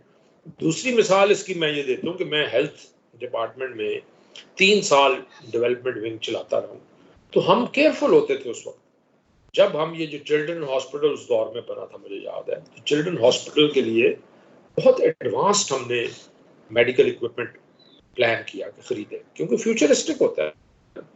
मेडिसिन में और मेडिकल इक्विपमेंट में तो हर वक्त तरक्की होती रहती है, बीमारियों में भी तरक्की होती रहती है, इलाज में भी, इक्विपमेंट में भी तरक्की होती रहती है। तो आप जो नई चीज़ बनाते हैं, आप कहते हैं मैं एडवांस चीज़ लेना चाहता हूँ। मुझे याद है जब मैं एडिशनल सेक्रेटरी था तो लिथोट्रिप्टर जो पत्थरी तोड़ने के काम आता है वो नई चीज़ थी। लैप्रोस्कोपिक सर्जरी वो नई चीज़ थी, जो बहुत थोड़ी एक मोरी करके उसमें कैमरा लगा होता है, ज़्यादा कट नहीं लगाता सर्जरी के वक्त, वो नई चीज़ थी। अब वो दोनों चीज़ें भी ओल्ड फैशन हो गई, उससे और एडवांस चीज़ें आ गई। हार्ट सर्जरी और हार्ट का ये जो एंजियोप्लास्टी वगैरह बिल्कुल नई चीज़ें थी, अब वो बहुत एडवांस हो गई। MRI, CT स्कैन उस वक्त सिर्फ लाहौर जनरल हॉस्पिटल में एक होता था, 60s के ज़माने का, न्यूरो सर्जरी के लिए तभी वो मशहूर है। तो फिर मैं उस अपने दौर में 4 CT स्कैन और लिए थे। वो हमें पता नहीं था कि जनाब अच्छा ये CT स्कैन के लिए कमरा कैसा होना चाहिए और उसकी कमरे की वॉल्स कैसी, वो बिल्डिंग डिपार्टमेंट वालों के पल्ले कुछ पड़ता ही नहीं था। उसमें रेडिएशन को, ताकि रेडिएशन एस्केप ना करे, उसमें से निकलती है, वो दीवारों के ऊपर खास कोटिंग करनी पड़ती है, खास किस्म का पेंट या वॉल पेपर एक खास किस्म का लगाना पड़ता है। तो ये इस किस्म की ये भी ऑर्गेनाइजेशन है। तो लिहाजा हम बाज़ दफ़ा फिर चिल्ड्रन हॉस्पिटल के लिए जब हमने बहुत एडवांस्ड इक्विपमेंट खरीदना चाहा, तो हमने जिन कंपनियों से वो खरीदा उनके कॉस्ट के अंदर ये चीज़ डाल दी कि आप उसके आने से पहले हमारे 2, 3, 4 लोगों को वही मुल्क जर्मनी में, जापान में ट्रेनिंग देंगे कि इसको कैसे चलाया जाए और अगर ख़राब हो तो कैसे इसको फंक्शनल किया जाए, मेंटेन किया जाए, सर्विस की जाए। और वो भी कॉस्ट के अंदर शामिल किया, और ये भी शामिल किया कि आप इक्विपमेंट लगने के साल, 1.5, 2 साल तक आप इसकी मेंटेनेंस भी करेंगे। ये सारी चीज़ें कीमत का हिस्सा। This is what I mean by organisational and management appraisal, कि आप ऐसी चीज़, ऐसी मैंने कई मंसूबे देखे हैं टेक्निकल ट्रेनिंग या टेफ्टा शेफ्टा में इधर उधर, जिसमें एड के अंदर जापान, जर्मनी से बड़ी एडवांस मशीनें टेक्नीशियन को ट्रेन करने के लिए आई हुई और डब्बों के अंदर बंद गल सड़ गई, किसी में हिम्मत नहीं खोल के उनको लगा के चलाने की, और हमने ले लिए एड में, मदद में ले लिए। तो लिहाजा you have to be careful कि आप किसी PC1 में ऐसी चीज़ तो नहीं डाल रहे जिसको मेंटेन करना, चलाना, मैनेज करने की मैन पावर ही नहीं है आपके पास। This is what we mean by organisational and management appraisal. और चौथा होता है सोशल एंड एनवायरनमेंट। तो आपको ऐसा काम तो नहीं करने जा रहे जिससे सोसाइटी और एनवायरनमेंट की डिटेरियोरेशन आप कर रहे हैं। By environment we mean you should not, let's say जो ग्लोबल वार्मिंग और क्लाइमेट चेंज का दौर है, you should not be undertaking projects जिसमें बहुत सारे ट्रीज आपको काटने पड़े। यू शुड, या सोशल में आपको ऐसी कोई प्रोजेक्ट्स नहीं लेने चाहिए जिसमें आप सोसाइटी में जो गरीब लोग हैं उनकी लाइफ को डिस्टर्ब करें। ये कई साल पहले वर्ल्ड बैंक, एशियन बैंक और जापान वगैरह ने ये तय कर लिया था, और वो अब इनकारी हो जाते हैं कि उनको कोई ऐसा मंसूबा पेश करे ना मदद के लिए जिसमें जमीन लेनी हो और जमीन लेने में लोगों को डिस्प्लेस करना हो। वो कहते हैं जी हमने ये काम नहीं करना जब तक कि आप ये जो लोग जो हैं इनको सेटिस्फाई ना करें और ये खुशी खुशी ये जगह छोड़ के ना चले जाएं। क्योंकि चंद साल पहले हुआ ये था कि एशियन बैंक या वर्ल्ड बैंक के मंसूबों से जो लोग डिस्टर्ब होते थे, कोई सड़क बनानी है तो आप लोगों को उड़ा के उसकी वो बैनर्स लेके एनजीओ उनके साथ मिल जाती थी, वो इनके हेडक्वार्टर इस्लामाबाद पहुंच के मुजाहरा करते थे दफ्तर के बाद। सारी दुनिया में ये हो रहा था। तो उन्होंने कहा कि जी सोशल और एनवायरनमेंट को जो डिस्टर्ब करे मंसूबा, उसको ना आप कोशिश करें मंसूबा ऐसा बनाएं जो कम से कम डिस्टर्ब करे, और अगर डिस्टर्ब करे तो लोगों को आप उनकी कंपल्शन के तहत नहीं, उनकी रजामंदी के तहत वहां से डिस्प्लेस करें, वहां से लाएं। तो दिस इज व्हाट, ये फिजिबिलिटी में ये बहुत क्रूशियल चीज है कि आप कोई भी प्रोजेक्ट को इतने सारे एंगल से देखें, इतने सारे एंगल से वो सक्सेसफुल है, उसका अप्रेजल करें। ठीक है। फिर preparation of rough cost estimates. आप कॉलेज की मिसाल ले लें, कॉलेज में बिल्डिंग बननी जरूरी होती है, तो बिल्डिंग की जो कॉस्ट है वो बिल्डिंग डिपार्टमेंट बनाता है। ये C+W से मुराद है कंस्ट्रक्शन एंड वर्क्स डिपार्टमेंट, और बिल्डिंग डिपार्टमेंट भी इसका हिस्सा होता है, कम्युनिकेशन रोड वाला भी इसका हिस्सा। तो बिल्डिंग डिपार्टमेंट जो है, सिविल वर्क्स जिस मंसूबे में शामिल हो, उसका एस्टिमेट बिल्डिंग डिपार्टमेंट बना के देता है, और वो एस्टिमेट आप टोटल कॉस्ट में उसको ऐड कर लेते हैं, शामिल करते हैं। लेकिन इसका ये मतलब नहीं है कि building department should be left totally free के जो मर्जी वो बना के दे दे। बिल्डिंग डिपार्टमेंट को जो महकमा है, महकमा तालीम और महकमा तालीम के ऑफिसर्स जो डिप्यूटेड है उस प्रोजेक्ट पे, उनकी जिम्मेदारी है कि वो बिल्डिंग डिपार्टमेंट को बताएं कि उन्हें कितने कमरे चाहिए, किस डायमेंशन के कमरे चाहिए, और जब वो नक्शे वगैरह तैयार हो तो इन्वॉल्व हो कि ये इसकी हाइट क्या है, उसका इसके यहाँ वेंटिलेशन है कि नहीं है, क्योंकि एयर कंडीशन तो नहीं होते कमरे, और गर्म कोई इलाका है तो उसमें वेंटिलेशन का इंतजाम है नहीं है। ये सारी चीजें देखनी है, आपकी नीड उसमें मीट हो रही है नहीं हो रही, वॉशरूम्स हैं कि नहीं है। आप में से बाज प्रिंसिपल्स कहते हैं वॉशरूम ही कोई नहीं, तो मैंने कहा यार जब वो बिल्डिंग वाले बना रहे थे नक्शा तो उस वक्त किसी ने नहीं देखा कि वॉशरूम होने चाहिए और किधर लोकेटेड होने चाहिए, किस साइज के वॉशरूम होने चाहिए कॉलेज के अंदर। अब आप कहते हैं वो नहीं है। तो ये तभी मैंने तीसरी लाइन में लिखा है कि sponsor department means education department to spell out clearly to C&W building department what is required and remain involved to ensure its needs are met, और उनके साथ इन्वॉल्व रहे नक्शा बनने और कंस्ट्रक्शन में भी। इन्वॉल्वमेंट से ये मुराद नहीं कि वो ठेकेदार से डायरेक्ट डीलिंग को शुड नो, तो दे शुड मेक श्योर कि जो उन्होंने कहा है वो चीज बन रही है। ठीक है। बाकी वो सुपरविजन उनका काम है, बिल्डिंग डिपार्टमेंट वालों को, ठेकेदार से उनकी डीलिंग उनका काम, और उसके कंस्ट्रक्शन के पैसे उनको डायरेक्ट रिलीज होते हैं सूबाई हुकूमत से, PND से और फाइनेंस डिपार्टमेंट से, और उसका हिसाब किताब भी वो और ऑडिट भी वो करवाते हैं। देखें बिल्डिंग का ऑडिट आपसे नहीं को करना है, तो वो नहीं कर, और ठेकेदार से भी वही डील करते हैं, और वही वो जानते हैं, उनके अपने रूल्स हैं कि how to deal with the contractor, किस तरह बिल्स की पेमेंट होनी है क्या। तो रफ कॉस्ट एस्टिमेट आपके PC1 की कॉस्ट का हिस्सा बन जाता है। ठीक है जी। ये गालबन मेरी शायद आखिरी स्लाइड होगी, क्योंकि मुझे चाहिए कि आपको मैं सवाल जवाब भी करने दूं, जो भी है। ये बहुत क्रूशियल है कि you should remain engaged with C&W department, building department in construction phase. कि जब कंस्ट्रक्शन हो रही हो तो आप उनके साथ इन्वॉल्व रहें। इन्वॉल्व से मुराद है नजर रखें कि जो नक्शा अप्रूव हुआ है वही बन रहा है कि नहीं बन रहा, कुछ और तो नहीं बना के दे रहे। ये बहुत जरूरी है आपके लिए देखना, और बिल्कुल आप एब्सेंट ना हो जाए उधर से, मुदाखलत नहीं करें। आप सवाल करेंगे तो मैं बताऊंगा, लेकिन जहां कहीं नक्शा, क्योंकि नक्शा पार्ट ऑफ PC1 बन जाता है, उसकी डायमेंशंस के मुताबिक अगर नहीं कर रहा कॉन्ट्रैक्टर और SDO XCM काम, तो आप you can raise alarm, you can raise objection कि ये आप क्या कर रहे हैं, नक्शे में तो ये अप्रूव्ड है। और इसलिए भी आपको इन्वॉल्व रहना जरूरी है कि जब बिल्डिंग तकरीबन कंप्लीट हो जाए तो आपने इक्विपमेंट फर्नीचर अरेंज करना है।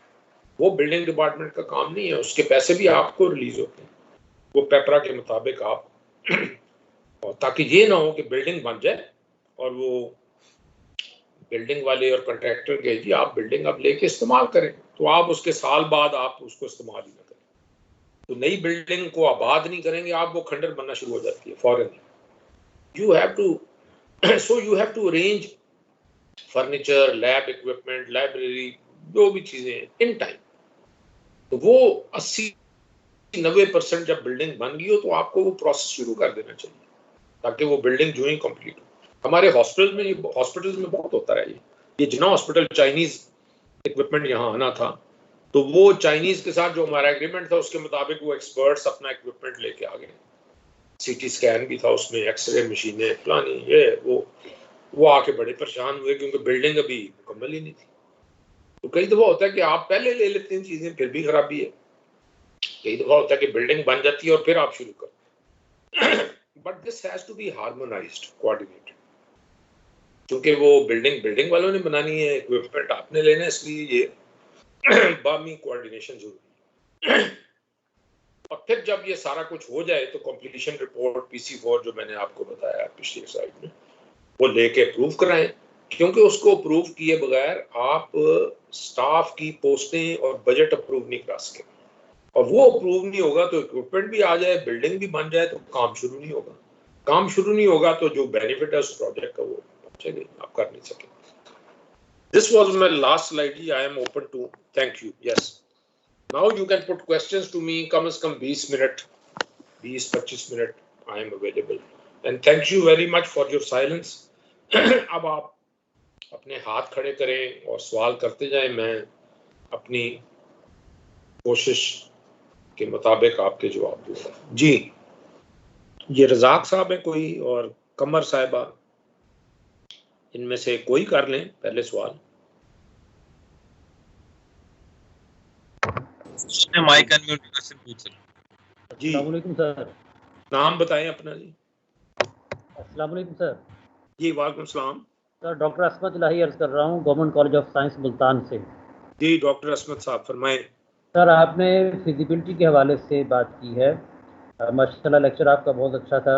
इसमें बाज़ दफ़ा जो फिजिबिलिटी है वो हम शॉर्ट टर्म देख रहे होते हैं तो वो इतना शायद प्रोजेक्ट फिजिबल नहीं होता, लेकिन जब लॉन्ग टर्म हम देखते हैं वो प्रोजेक्ट क्वाइट फिजिबल है। जैसे कॉलेजेस बन रहे हैं अब नए, तो ये इस वक्त तो जब बन रहा होता है कॉलेज उस वक्त तो वो जो मेन सिटी है उससे 1 किलोमीटर 2 किलोमीटर मतलब उसका डिस्टेंस है, तो उस वक्त लगता है कि ये प्रोजेक्ट इतना फिजिबल नहीं है। लेकिन इन कमिंग टाइम हम देखते हैं कि वो प्रोजेक्ट जो है वो क्वाइट फिजिबल होता है। जी, तो ये फिजिबिलिटी जो है इस हवाले से भी हम इसको देख सकते हैं। और दूसरा मेरा क्वेश्चन ये है कि क्या गवर्नमेंट किसी भी वे से किसी इंस्टीट्यूशन से कोई लैंड अक्वायर कर सकती है डिफाई आमा के लिए, क्योंकि हमारे कॉलेज के साथ इशू आ रहा है कि वहाँ कॉलोनी के लोग जो हैं वो कॉलेज के अंदर से एक रोड को पास करना चाह रहे हैं। तो इस हवाले से क्या रूल है, काइंडली बंड ऑफ थैंक्स। देखें, हाँ बहुत अच्छे सवाल हैं दोनों। देखें, पहला सवाल तो मैं आपसे टोटली एग्री करता हूँ, फिजिबिलिटी कभी भी शॉर्ट टर्म नहीं होनी चाहिए, उसको लॉन्ग टर्म देखना चाहिए। और सिर्फ 1-2 साल का होराइजन उसके सामने नहीं होना चाहिए, उसको देखना चाहिए 5, 10, 15 साल तक कि जी 10-15 साल तक यहाँ कितनी आबादी हो जाएगी, स्टूडेंट्स की क्या ग्रोथ हो जाएगी, और हमारे पास कोई उसके साथ इतनी ज़मीन होनी चाहिए कि हम बाद में फ्यूचर में कॉलेज की एक्सपेंशन कर सके। तो I agree with your observation. और फिजिबिलिटी देखने के लिए शॉर्ट टर्म नहीं होना चाहिए। शॉर्ट टर्म से मुराद 1-2 साल है, long term medium term perspective होना चाहिए, 5-10 साल का ज़हन में रखना चाहिए। दूसरा आपने इंटरेस्टिंग सवाल किया।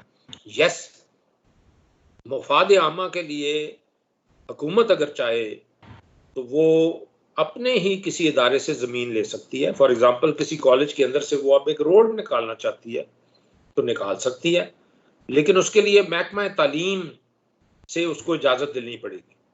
तो लिहाजा हुकूमत जो है वो महकमा तालीम से इजाज़त ले ले। बहुत बड़ी मिसाल अगर आप लाहौर आते रहते मैं आपको देता हूँ, ये शौकत अली रोड एक बड़ी फेमस है, वो पंजाब यूनिवर्सिटी की ज़मीन के अंदर से निकाली गई है और वो वहाँ वो वैदत रोड को मिला दी गई है, जहाँ से आप लेफ्ट हो तो मंसूरा और मुस्तफा टाउन आ जाते हैं।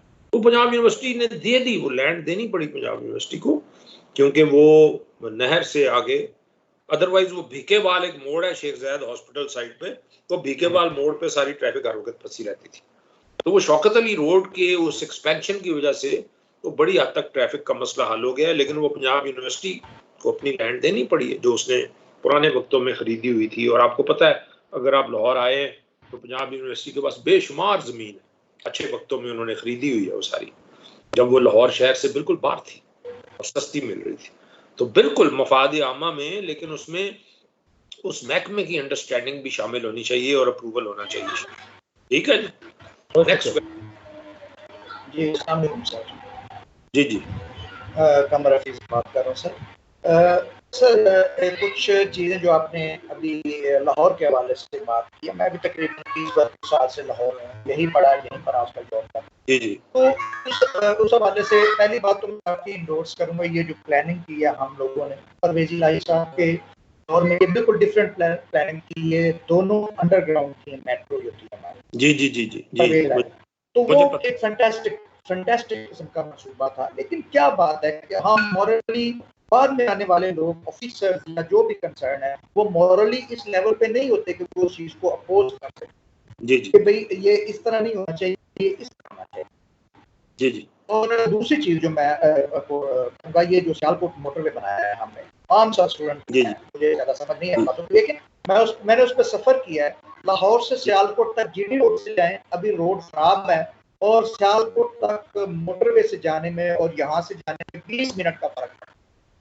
और ये वो मोटरवेज हैं जो कि सर्दियों में नाकाबिल इस्तेमाल होती है। जीटी रोड अगर हम प्लानर जो हमारे, अगर इस तरह के रोड्स को जो कनेक्टिंग है, असल में जो हर वक्त खुले रहते हैं, सर्दी गर्मी हर हालात, अगर प्लानिंग के अंदर हम इन चीजों को शामिल करें कि भाई इस तरह की प्लानिंग करें, तो कल को हमने लीज पे दे देना है उसको, जिस तरह हमने M2 लीज पे दिया हुआ है, कोई नहीं हुआ।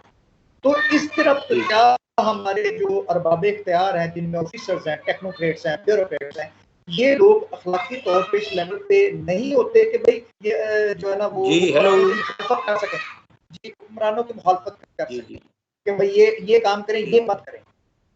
तो काइंडली थोड़ा सा जवाब दें, आप प्लानिंग में हैं।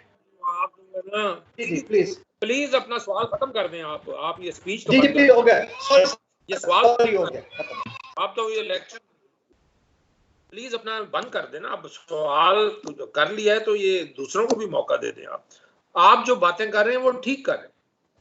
आपको मैं उसमें शामिल रहा हूँ। वो जो अंडरग्राउंड का मंसूबा था, मोटरवे सियालकोट वाली मैंने नहीं देखी, लेकिन मुझे ये पता है जिस वक्त ये प्लान हो रही थी उस वक्त मंसूबा साजों के ज़हन में ये था सियालकोट वाला, कि आपको पता है सियालकोट के लोग इतने एंटरप्राइजिंग हैं बिकॉज उधर एक्सपोर्ट ओरिएंटेड इंडस्ट्री है बहुत ज्यादा।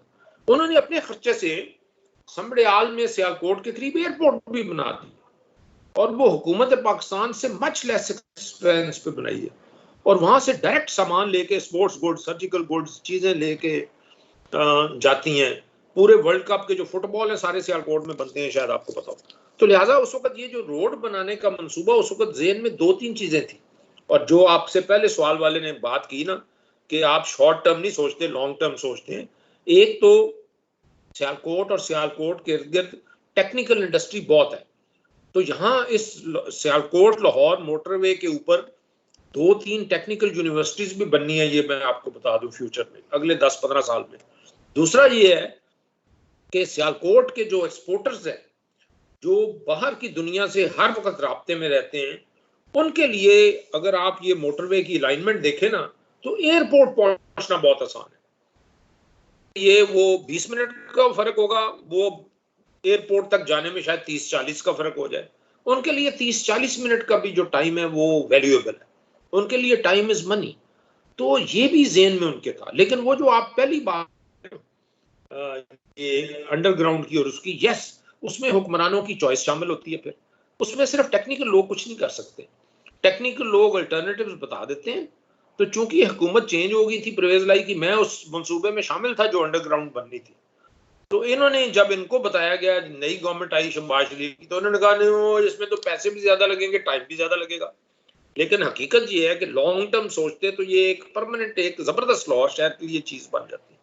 और अंडरग्राउंड सारी अंडरग्राउंड नहीं थी वो, मैं आपको ये अर्ज करता चलूं कि उसने कलमा चौक के पीछे से अंडरग्राउंड होना था, और नहर के पास से आके, और उसको बाहर निकलना था उसने फिर दाता दरबार से आगे जरा, और उसके बाद रावी ब्रिज के आगे चला जाना था। और ये भी जो बनी है ऑरेंज, ये उन्होंने मुल्तान रोड से उसने अंडरग्राउंड हो जाना था, चुबुर्जी के भी नीचे और माल रोड के नीचे, मैकलोड रोड के नीचे नीचे होके स्टेशन, रेलवे स्टेशन से भी तकरीबन पार उसने बाहर निकला था। और ये ठीक है, वो 2-3 गुना ज्यादा महंगे मंसूबे थे वो, लेकिन उसके अंदर मेरी मालूमात ये है कि great deal of international financing was also interested in coming, और वो उसकी क्वालिटी भी बहुत होनी थी। वो लिहाजा जैसे दिल्ली में बना है अंडरग्राउंड, बहुत सोफिस्टिकेटेड, बहुत अच्छी ट्रेन बनी हुई है। और इंडिया का वो जो रेलवे का एक्सपर्ट है श्रीधरन, जिसने दिल्ली की अंडरग्राउंड बनाई है, वो यहाँ 3-4 ट्रिप्स लगा के गया and he was very happy in seeing कि ये प्लानिंग कैसी हो रही है। उस वक्त हमारे पाकिस्तानी पंजाब और इंडियन पंजाब इंडिया से रिलेशनशिप जरा बेहतर थे उस वक्त। तो आपकी ये बातें ठीक है, ऑल्दो मैं सियालकोट लाहौर मोटरवे की हद तक हो सकता है आपसे एग्री ना करूं फुल्ली, बट दूसरे मैटर में आपसे एग्री। बट मैं आपसे ये सिर्फ अर्ज करता चलूंगा कि ये हुक्मरानों की चॉइसेस होती हैं और इसमें सिर्फ टेक्निकल लोग कुछ कर नहीं सकते। ठीक है जी, नेक्स्ट क्वेश्चन। अस्सलाम वालेकुम सर। यस सर आपसे क्वेश्चन ये करना है सर कि जो PC1 जिस मुख्तसर बात सर जी सर PC1 में जो कुछ जो है वो लिख दिया जाता है, ऐसे नहीं लिखती जाती है या ऑपरेटर से जो चीज़ें भी लिखती जाती हैं, क्या वो चेंज हो सकती हैं या नहीं? उसकी वजह ये है सर कि हमारे यहाँ मैंने कई जो है वो प्रोजेक्ट्स इस किस्म के डील किए, तो उसमें एक कॉपी पेस्ट PC1 है। मेरा जवाब जी सर, वजह ना बताएं जी सर, आप वजह बताने के बजाय पहले मेरा जवाब सुन लें। बिल्कुल PC1 चेंज हो सकता है, PC1 चेंज हो सकता है, अंडर इम्प्लीमेंटेशन भी हो तो चेंज हो सकता है, उसको रिवीजन कहते हैं। PC1 can be revised at any time. Sir इसकी अथॉरिटी कौन होगा सर? वही अथॉरिटी जिसने PC1 अप्रूव किया वही उसको रिवाइज कर देती है, और रिवाइज कराने के लिए वही महकमा तालीम लेके जाता है कि जी मैं इस वजह से इसकी रिवीजन चाहता हूँ, मैं इसमें ये थोड़े बहुत चेंजेस चाहता हूँ, और वही अथॉरिटी के पास पेश होता है जिसने पहले अप्रूव, वो कर देती है उसे। ये सर, थैंक यू सर। ये आपके इस जवाब से तसल्ली हो गई? जी सर, जी सर। अस्सलाम वालेकुम सर। सर रज़ाक अहमद बात कर रहा हूँ गवर्नमेंट कॉलेज साहिवाल से। जी जी, गवर्नमेंट कॉलेज साहिवाल। रज़ाक साहब जी फरमाएं। सर ये स्लाइड नंबर 5 के अंदर आपने बताया कि वो preparation of rough cost estimate जो है ना बाय CNW, तो इसमें एक आपने यूज किया स्पॉन्सर डिपार्टमेंट के हवाले से ना, ये काइंडली थोड़ा सा एक्सप्लेन कर दे, इसमें मुझे कंफ्यूजन। स्पॉन्सर से मुराद होती है ओनर। तो कोई भी मसलन अस्पताल का अगर मंसूबा है तो उसका ओनर हेल्थ डिपार्टमेंट है, कॉलेज का है तो महकमा तालीम है।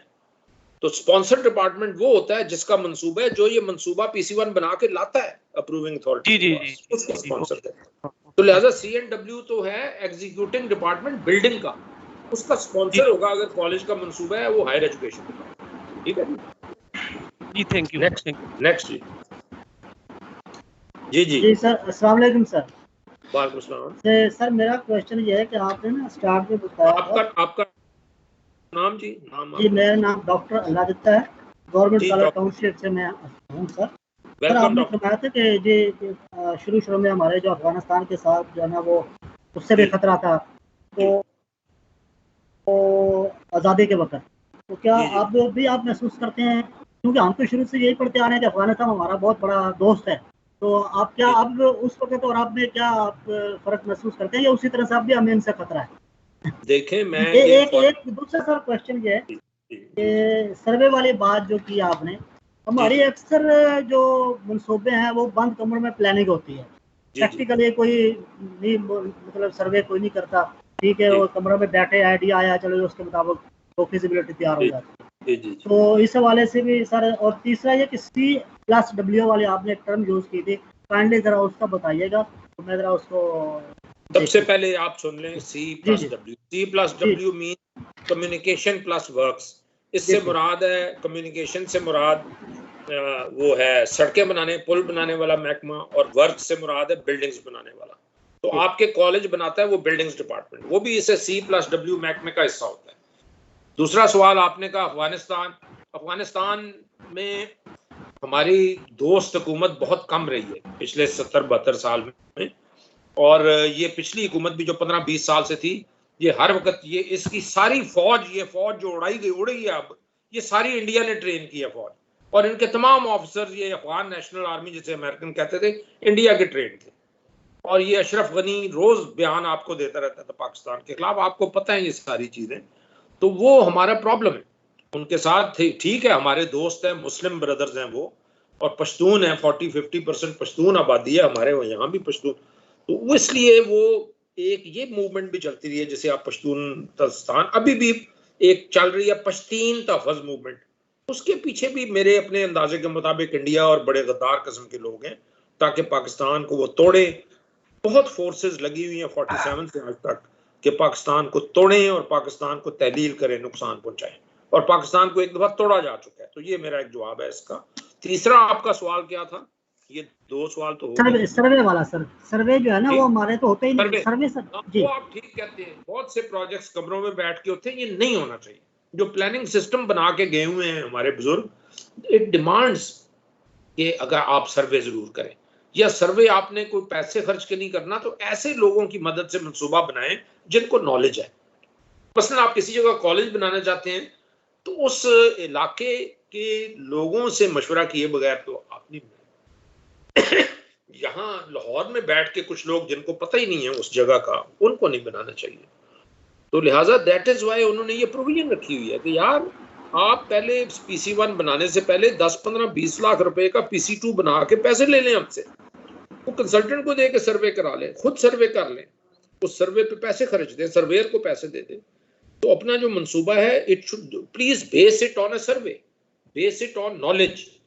नॉलेज की बेस पे आप बाकी जो टेक्निकल मंसूबे हैं वो तो सर्वे के बगैर होते ही नहीं। मैं आप ये जो अंडरग्राउंड ट्रेन का हमारे एक साथी बता रहे थे, मैं उसमें इन्वॉल्व रहा हूँ, उसमें 1 अरब रुपया तो उसकी सिर्फ फिजिबिलिटी पे लग गया था। उसकी वजह ये कि इंजीनियरिंग सर्वे तक किए गए, जहां जहां अंडरग्राउंड जाना था वहां हर चंद गज के बाद बोरिंग करके जमीन में 30 फुट नीचे जाया जाता था और देखा जाता था नीचे क्या है। ये दुनिया के नीचे कुछ चट्टाने हैं जिनको हम बोरिंग ही ना कर सके, अंडरग्राउंड ट्रेन बना ही ना सके, नीचे है क्या। तो ये यहाँ तक टेक्निकल उसमें डैम बनाना हो या कुछ हो, वो तो सर्वे के बगैर मुमकिन नहीं है। लेकिन आपका कॉलेज भी बनाना हो, आपके पिछले एक लेक्चर में बड़ी इंटरेस्टिंग किसी ने सवाल दिया था कि जी मैं नाम नहीं लेता, लेकिन सरगोदा की जगह पर, कि सरगोदा में एक कॉलेज पहले बना था, उसके करीब एक और कॉलेज बना दिया गया, और वो कॉलेज ऐसी जगह पे बनाया गया जहाँ जरूरत नहीं थी, सियासी डिमांड पे बना दिया गया, और वो ऐसी जगह पे बनाया गया कि वहाँ सरगोदा एयर बेस से जो जहाज उठते हैं वो हर 4-5 मिनट बाद एक जहाज शोर मचाता कॉलेज की बिल्डिंग के ऊपर से जाता है, और जो पढ़ाने वाला लेक्चरर प्रोफेसर है उसको अपना लेक्चर होगा। तो ये भी आपके किसी एक साथी ने बहुत इंटरेस्टिंग।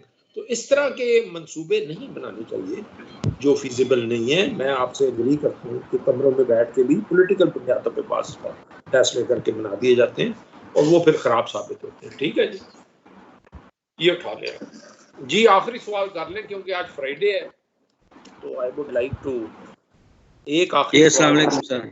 जी वालेकुम सलाम। अस्सलाम वालेकुम सर, सईद बात कर रहा हूँ sir, government Islamia college Gujranwala से। जी सईद साहब। सर मेरा क्वेश्चन ये है कि ये जो सारे PC1, PC2, 5th तक हैं, इनकी अप्रूवल और एक्सेप्टेंस जो है उसकी एक ही अथॉरिटी है या डिफरेंट लेवल्स पे? सुन ले मेरा जवाब सुन ले। गुड, अच्छा देखें, ये जो PC2 है, PC1 और PC2 की अप्रूवल रिक्वायर्ड होती है उस अथॉरिटी से जिसके पास पावर होती है प्रोजेक्ट को अप्रूव करने की, और वो अगर 40 करोड़ तक का मंसूबा है तो वो तो अस्सलाम वालेकुम डिपार्टमेंटल डेवलपमेंट वर्किंग पार्टी होती है जिसका हेड आपका अपना सेक्रेटरी होता है। 40 करोड़ से ज्यादा का मंसूबा हो तो वो उसकी authority provincial development working party होती है जिसका हेड चेयरमैन होता है।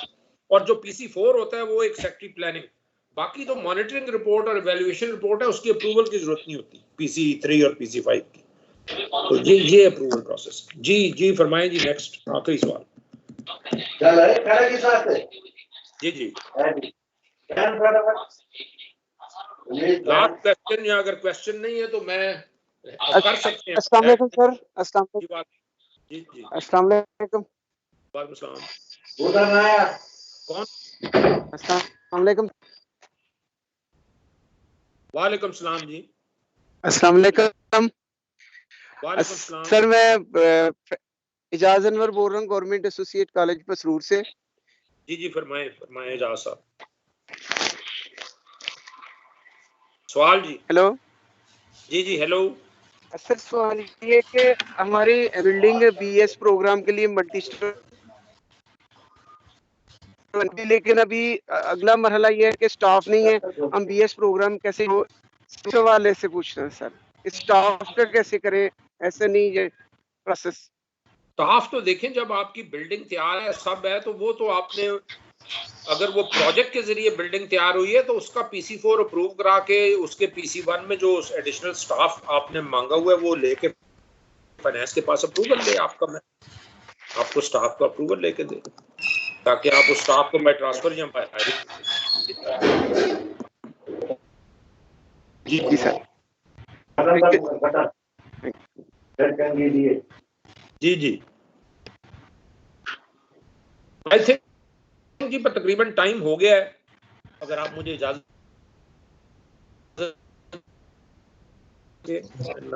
some of the questions were very good and interesting. कोई आप?